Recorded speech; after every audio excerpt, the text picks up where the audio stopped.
আসসালামু আলাইকুম সুপ্রিয় শিক্ষার্থীরা, আশা করি অনেক বেশি ভালো আছো। আজকে আমরা নবম দশম শ্রেণীর ইংলিশ ফর টুডে বই থেকে ইউনিট 2 লেসন 5-এর ফ্রেন্ড অফ দ্য আর্থ এই প্যাসেজটি বাংলা অর্থ সহ পড়ব। এই প্যাসেজের যে বাকি প্রশ্নগুলো রয়েছে সেগুলো আমরা পরের ক্লাসে দেখব। তো দেখো, আমাদের প্রথমে রয়েছে ফ্রেন্ড অফ দ্য আর্থ, অর্থাৎ হচ্ছে পৃথিবীর এক বন্ধু। ঠিক আছে, তো চলো আমরা মূল প্যাসেজটি প্রথমে পড়ে ফেলি। তো বি নাম্বারে আমাদের রয়েছে read the following text carefully, যত্নের সাথে বা মনোযোগ সহকারে নিচের টেক্সটগুলো পড়ো টু নো, জানার জন্য, about how we can save our environment, কীভাবে আমরা আমাদের পরিবেশকে ভালো রাখতে পারি সেই সম্পর্কে। ঠিক আছে, let's save our planet, let's মানে হচ্ছে চলো, সেভ রক্ষা করি, আওয়ার প্ল্যানেট আমাদের গ্রহকে। তো আমাদের প্ল্যানেট কোনটা? আমাদের প্ল্যানেট হচ্ছে পৃথিবী। তো আওয়ার প্ল্যানেট বলতে আমরা কিন্তু পৃথিবীও বলতে পারি। তো দেখো, everyone must play a part in protecting the environment, বলা হচ্ছে এভরিওয়ান প্রত্যেকেই, মাস্ট অবশ্যই, প্লে আ পার্ট একটা অংশ, ভূমিকা রাখতে হবে, ইন প্রোটেক্টিং রক্ষা করতে, দ্য এনভায়রনমেন্ট পরিবেশ। ঠিক আছে, তাহলে বলা হলো যে প্রত্যেকেরই অবশ্যই পরিবেশ রক্ষা একটা অংশ বা একটা ভূমিকা রাখতে হবে। দেয়ার আর ম্যানি থিংস, অনেক বিষয়, ইউ ক্যান ডু তুমি করতে পারো, অন ইউর ওন এভরিডে তোমার নিজের প্রতিদিনে, টু হেল্প সাহায্য করতে, সেভ দ্য প্ল্যানেট পৃথিবী রক্ষায় সাহায্য করতে। ঠিক আছে, তাহলে বলা হলো যে গ্রহটাকে রক্ষায় সাহায্য করতে তুমি প্রতিদিন নিজেই অনেক কিছু করতে পারো। হিয়ার আর সাম সাজেশনস, এখানে কিছু পরামর্শ হলো। তো দেখো, এখানে কিছু পরামর্শ দেওয়া হচ্ছে। তাহলে প্রথম অংশে আমাদেরকে বলা হলো যে প্রত্যেকেরই অবশ্যই পরিবেশ রক্ষায় ভূমিকা রাখতে হবে, গ্রহটাকে রক্ষায় সাহায্য করতে প্রতিদিন তুমি নিজেই অনেক কিছু করতে পারো। কি করতে পারো তার একটা পরামর্শ কিন্তু এখানে রয়েছে, বলা হচ্ছে এখানে কিছু পরামর্শ রয়েছে। এরপর দেখো, প্রথম অংশে আমাদের রয়েছে রিডিউস, অর্থাৎ কমানো। ঠিক আছে, রিয়েলি সত্যিই, দ্য বেস্ট থিং সবচেয়ে ভালো, উই ক্যান ডু আমরা করতে পারি, ফর দ্য প্ল্যানেট গ্রহর জন্য, is to use it's resources properly এটার সম্পদ যথাযথভাবে ব্যবহার করে। অর্থাৎ বলা হচ্ছে যে মূলত বা আসলে পৃথিবীর জন্য আমরা সবচেয়ে ভালো যে কাজটি করতে পারি সেটা হচ্ছে এর সম্পদ সঠিকভাবে ব্যবহার করা। Our unplanned activities are mainly responsible for the environmental crisis. Our unplanned activities আমাদের অপরিকল্পিত কার্যকলাপ, আর মেইনলি রেসপন্সিবল মূলত দায়ী, ফর দ্য এনভায়রনমেন্টাল ক্রাইসিস পরিবেশগত সংকট বা সমস্যা তৈরির জন্য। Here are some questions you can ask yourself before buying something, বলা হচ্ছে যে এখানে কিছু প্রশ্ন তুমি নিজেই নিজেকে করতে পারো, বিফোর বাইং সামথিং কোনো কিছু কেনার আগে। Do I really need this, আমার কি সত্যিই এটা প্রয়োজন? তাহলে এই অংশে আমরা পড়লাম যে আসলে পৃথিবীর জন্য আমরা সবচেয়ে ভালো যে কাজটি করতে পারি তা হলো এর সম্পদ সঠিকভাবে ব্যবহার করা। আমাদের অপরিকল্পিত কার্যকলাপই মূলত পরিবেশগত সংকটের জন্য দায়ী। কোনো কিছু কেনার আগে তুমি নিজেই নিজেকে কিছু প্রশ্ন করতে পারো, এটা কি সত্যিই আমার দরকার? এরপর দেখো, অর অথবা, ইজ দেয়ার অ্যানাদার প্রোডাক্ট, এখানে কি অন্য কোনো পণ্য আছে, which would do the same thing, যেটা একই কাজ করবে, বাট ইজ মোর সাস্টেইনেবল, কিন্তু সেটা বেশি টেকসই। ঠিক আছে, অর্থাৎ বলা হলো যে তুমি যে প্রথমবার প্রশ্ন করলে যে এই জিনিসটা যে আমি কিনবো এটা কি আমার সত্যিই দরকার কিনা, এরপর তুমি যে প্রশ্নটি নিজেকে করতে পারো সেটা হচ্ছে এই পণ্যের বিপরীতে অন্য কোনো পণ্য আছে কিনা যেটা একই কাজ করবে কিন্তু সেটা হচ্ছে বেশি টেকসই। অর আস্ক দ্য কোয়েশ্চন, অথবা প্রশ্ন জিজ্ঞাসা করো, will this last a long time, এটা কি দীর্ঘদিন টিকবে? সাম আদার কোয়েশ্চনস মেবি, অন্য প্রশ্নগুলো হলো, do I know how this item was made, do I know আমি কি জানি, হাউ দিস আইটেম কিভাবে এই জিনিসটি, ওয়াজ মেড তৈরি করা হয়েছে, how it will be used কিভাবে এটা ব্যবহৃত হবে, অ্যান্ড এবং how it will be disposed of এবং কিভাবে এটা নিষ্পত্তি করা হবে বা ফেলে দেওয়া হবে। ঠিক আছে, তাহলে এই অংশে আমরা পড়লাম যে অথবা এখানে কি অন্য কোনো পণ্য আছে যা একই কাজ করবে কিন্তু বেশি টেকসই, অথবা প্রশ্ন জিজ্ঞাসা করতে পারো এটা কি দীর্ঘদিন টিকে থাকবে। আরও কিছু প্রশ্ন হতে পারে, আমি কি জানি এই জিনিসটি কিভাবে তৈরি হয়েছে, কিভাবে এটি ব্যবহার হবে এবং কিভাবে ফেলে দেওয়া হবে বা নিষ্পত্তি করা হবে। এরপরে দেখো রিইউজ অর্থাৎ পুনর্ব্যবহার। সো রিইউজ বলতে আমরা কি বুঝি? একটা জিনিস বারবার ব্যবহার করা, ঠিক আছে? হোয়াট ডু ইউ থিঙ্ক, তুমি কি মনে করো বা তুমি কি ভাবো, of using your own ceramic cup or mug, তোমার নিজের ব্যবহৃত সিরামিক কাপ অথবা mug at your school or local club, তোমার স্কুল অথবা লোকাল ক্লাবে। অর্থাৎ বলা হলো যে তোমার স্কুল অথবা ক্লাবে নিজের কাপ ব্যবহার করার ব্যাপারে কি তুমি ভাবতে পারো, ঠিক আছে? আমরা সাধারণত কী করি, স্কুল বা কলেজে প্লাস্টিকের কাপ অথবা ওয়ান টাইম কাপ মগ ব্যবহার করে থাকি। তো বলা হচ্ছে তুমি কি সেইখানে সেটার পরিবর্তে সিরামিকের বা মাটির তৈরি কোনো কাপ ব্যবহারের কথা ভাবতে পারো?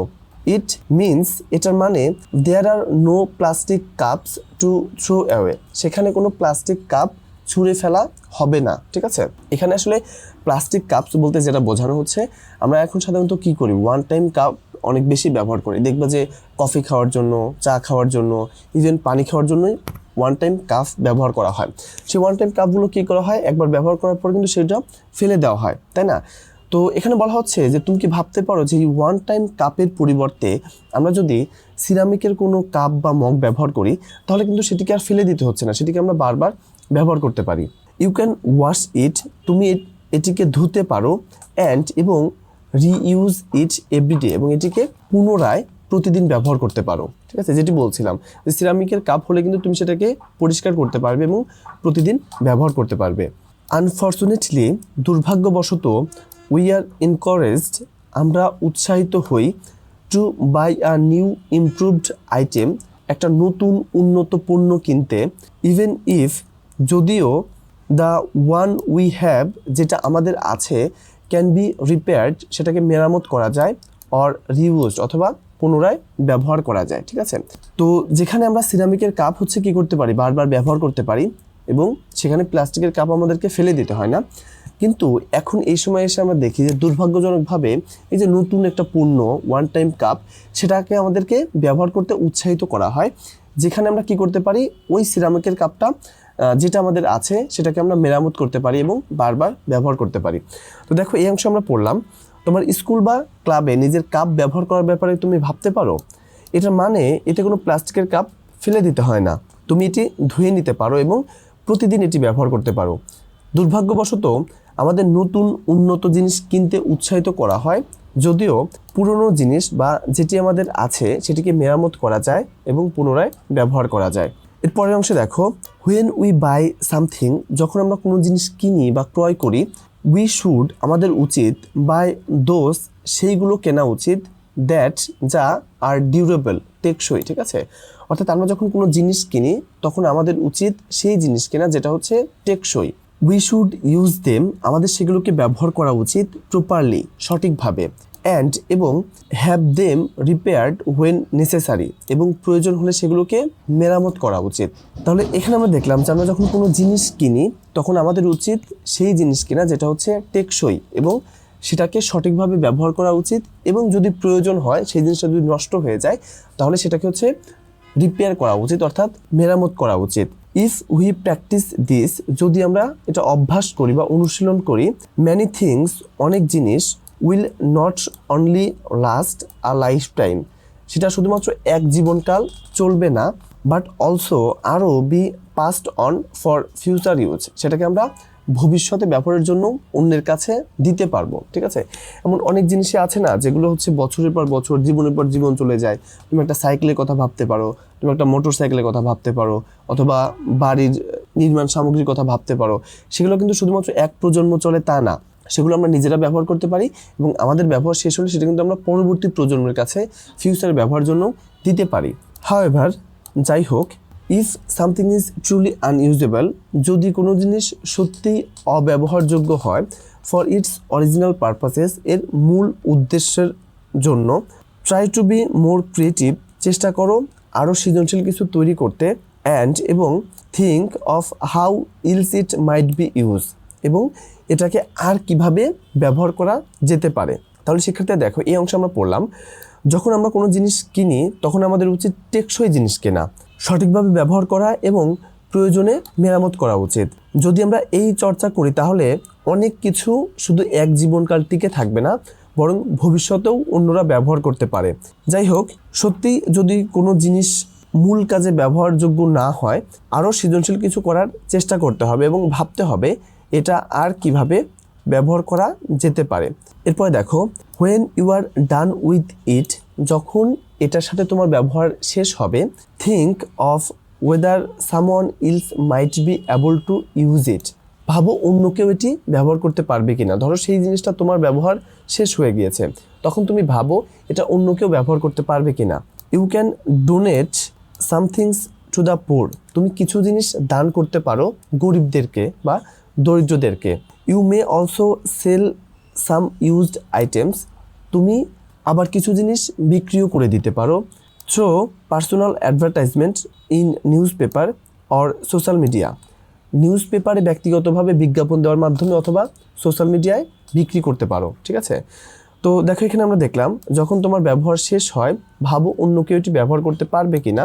তুমি কিছু জিনিস দরিদ্রদের দান করতে পারো, আবার সংবাদপত্র বা সামাজিক মাধ্যমে বিজ্ঞাপন দিয়েও বিক্রি করতে পারো। তো এটা ছিল হচ্ছে আমাদের রিইউজ পার্ট, অর্থাৎ এক জিনিস হচ্ছে বারবার ব্যবহার করা, যখন আমার ব্যবহার শেষ হবে তখন অন্য কাউকে ব্যবহার করার জন্য দেওয়া। দেখো এখানে আমাদের রয়েছে রিসাইকল, অর্থাৎ পুনর্প্রক্রিয়াজাতকরণ। ঠিক আছে, পুনর্প্রক্রিয়াজাতকরণ কীরকম, অর্থাৎ একটা জিনিসকে হচ্ছে ভেঙে নষ্ট করে আরেকটা জিনিস তৈরি করা। তোমরা খেয়াল করলে দেখবে গ্রামগঞ্জে অনেক জিনিসপত্র ভাঙাড়িরা কিনতে আসে। ঠিক আছে, যেমন লোহার জিনিসগুলো, পুরাতন জিনিসগুলো দিয়ে কি করা হয়, সেগুলোকে আবার গলিয়ে নতুন কিছু তৈরি করা হয়। সো এই জিনিসটাই হচ্ছে পুনর্প্রক্রিয়াজাতকরণ। ঠিক আছে, দেখো বলা হচ্ছে rather than throwing an item out, rather than মানে হচ্ছে বরং, থ্রোয়িং অর্থাৎ ছুঁড়ে ফেলা, অ্যান আইটেম আউট বাইরে কোনো জিনিস, অর্থাৎ বলা হলো যে কোনো জিনিস বাইরে ছুঁড়ে ফেলার চেয়ে বরং when neither you nor anyone else can use it, যখন তুমি অথবা অন্য কেউ এটি ব্যবহার করতে পারে না, হ্যাবিট রিসাইকলড, তখন এটা কি করতে হবে, পুনর্প্রক্রিয়াজাত করা। ঠিক আছে, অর্থাৎ তুমি বা অন্য কেউ যখন একটা জিনিস ব্যবহার করতে পারবে না, তখন সেটি বাইরে ফেলে না দিয়ে বরং সেটিকে পুনর্প্রক্রিয়াজাত করো। অ্যান্ড ইফ, এবং যদি রিসাইক্লিং ইজ নট পসিবল, যদি রিসাইক্লিং অর্থাৎ পুনর্প্রক্রিয়াজাতকরণ সম্ভব না হয়, is it better to send goods, goods মানে কিন্তু অনেক ভালো এরকম না, গুডস মানে হচ্ছে পণ্য। ঠিক আছে, টু আ ল্যান্ডফিল, ল্যান্ডফিল মানে হচ্ছে পরিত্যক্ত জায়গা অথবা ময়লার ভাগাড় যেখানে ময়লা ফেলা হয়। তো বলা হলো ইজ ইট বেটার, এটা ভালো, টু সেন্ড গুডস এই পণ্যগুলোকে পাঠানো, টু আ ল্যান্ডফিল ময়লার ভাগাড়ে অথবা পরিত্যক্ত জায়গায়, অথবা হ্যাভ দেম বার্নড আপ, অথবা এই জিনিসগুলোকে পুড়িয়ে ফেলা ভালো। তাহলে এখানে আমরা দেখলাম তুমি বা অন্য কেউ যখন একটি জিনিস ব্যবহার করতে পারবে না, তখন সেটি ফেলে না দিয়ে বরং পুনর্প্রক্রিয়াজাত করো, অর্থাৎ পুনরায় অন্য একটা জিনিস তৈরি করো। এবং যদি পুনর্প্রক্রিয়াজাতকরণ সম্ভব না হয়, তাহলে এই পণ্যকে ময়লার ভাগাড়ে পাঠানো বা পুড়িয়ে ফেলা ভালো। এরপর দেখো, ফাইন্ড আউট, খুঁজে বের করো, হোয়াট টাইপস অফ ম্যাটেরিয়ালস, কোন ধরনের উপকরণগুলো can be recycled in your area, তোমার এলাকায় পুনর্প্রক্রিয়াজাতকরণ করা যাবে। ঠিক আছে, এখন এখানে বলা হচ্ছে যে তুমি খুঁজে বের করো যে তোমার এরিয়ায়, তোমার এলাকায় কোন পণ্যগুলো, কোন উপকরণগুলো, কোন জিনিসগুলো রিসাইকেল করা যাবে। এখন সব জিনিস তো রিসাইকেল করা যাবে না, তাই না? তুমি খেয়াল করলে দেখবে যে যখন ভাঙাড়িরা জিনিসপত্র কিনতে আসে তখন কিন্তু তারা সব কিছু নেয় না। তারা হয়তো জুতার যে ফিতাটা থাকে সেটা নেয়, কিন্তু জুতার যে নিচের অংশ থাকে সেটা নেয় না। তারা হয়তো প্লাস্টিকের কিছু বোতল নেয়, কিন্তু সব বোতল কিন্তু তারা নেয় না। তো এই জন্য বলা হচ্ছে যে তুমি খুঁজে বের করো তোমার এরিয়ায় কোন পণ্যগুলো, কোন উপকরণগুলো রিসাইকেল করা যাবে।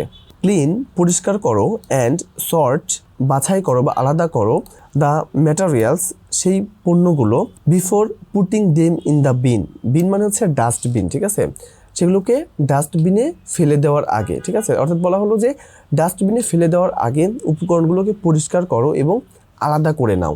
Recycling drink and food cans means, পানীয় অথবা খাদ্যের কৌটাগুলো পুনর্প্রক্রিয়াজাতকরণ করার মানে হচ্ছে there will be less trash, সেখানে কম ময়লা জমবে, ইন ল্যান্ডফিলস, অর্থাৎ ল্যান্ডফিলে ময়লার ভাগাড়ে কম ময়লা জমবে, অর রিসোর্স রিকভারি ফ্যাসিলিটিস, অর্থাৎ অথবা সম্পদ পুনরুদ্ধারের সুবিধা হবে। মোরওভার, এছাড়াও companies can use old cans to make new ones. এছাড়াও কোম্পানিগুলো পুরাতন ক্যান থেকে নতুন ক্যান তৈরি করতে পারে। ঠিক আছে, তাহলে এই অংশে আমরা পড়লাম তোমার এলাকায় কোন উপকরণগুলো পুনঃপ্রক্রিয়াজাত করা যায় তা খুঁজে বের করো। ডাস্টবিনে ফেলে দেওয়ার আগে উপকরণগুলো পরিষ্কার করো এবং আলাদা করে নাও। তোমার পানীয় এবং খাদ্যের কৌটাগুলো পুনঃপ্রক্রিয়াকরণ মানে সম্পদ পুনরুদ্ধারের সুবিধা অথবা ময়লার ভাগাড়ে ময়লা কম জমা হওয়া। এছাড়া কোম্পানিগুলো পুরনো কৌটা থেকে নতুন কৌটা বানাতে পারে। তো শিক্ষার্থীরা, এই ছিল আমাদের আজকের ভিডিওটি তোমার কেমন লেগেছে সেটি অবশ্যই কমেন্ট করে জানাবে এবং পরবর্তীতে কোন লেসনের উপর ভিডিও দেখতে চাও সেটিও জানাতে পারো। চ্যানেলটিকে সাবস্ক্রাইব করতে ভুলবে না অবশ্যই। দেখা হবে অন্য একটি ভিডিওতে। সে অবধি সবাই ভালো থাকো। আল্লাহ হাফেজ।